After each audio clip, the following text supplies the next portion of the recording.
Ilang mga netizens at celebrities tila hindi kumbinsido sa resulta ng Miss Universe 2023. Nalungkot nga ang ilang Pinoy fans sa naging resulta ng Miss Universe 2023, dahil sa pagkabigong makapasok sa top 5 ang pambato ng Pilipinas na si Michelle D, sa likod ng mga naging performance nito na ipinamalas.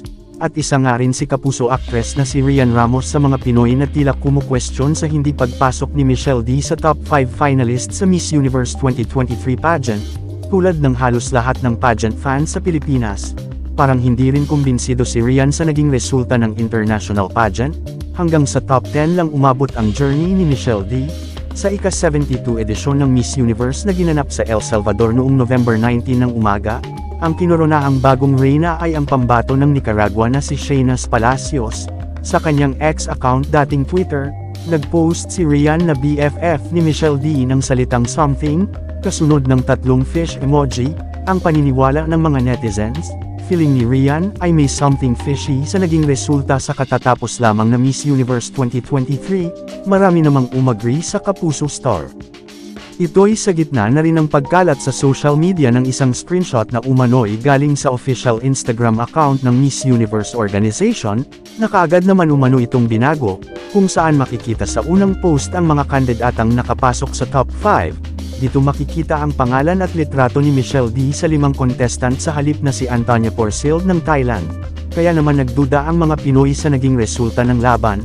Narito ang ilang mga naging reaksyon mula sa mga netizens. Smells like something's cooked, parang nagpalitan sa last minute, kaya pala nag-step down si Madam Paula. Alams na? Hello Universe? Sobrang nakakasad. Ang sarap ay hug ni Michelle D akap mahigpit, parang yung classmate mong check your own papers tapos iibahin yung sagot para pasado. Hindi naman bias ha, pero mas lamang talaga si Philippines kay Thailand sa whole performance.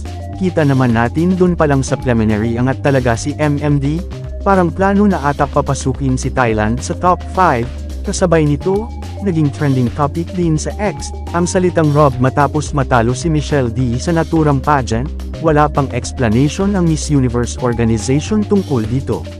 Samantala sa likod ng di pagkapasok ni Michelle D sa top 5, ay napaka-positibo pa rin ang pananaw ng kapuso actress sa paglaban niya sa Miss Universe 2023 pageant.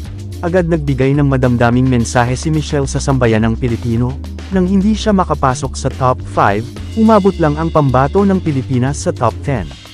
Sa kanyang Instagram broadcast channel nagbigay ng mensahe si Michelle para sa lahat ng sumuporta sa pagsabak niya sa Miss Universe 2023. Love and kindness over everything. Mahal ko kayo.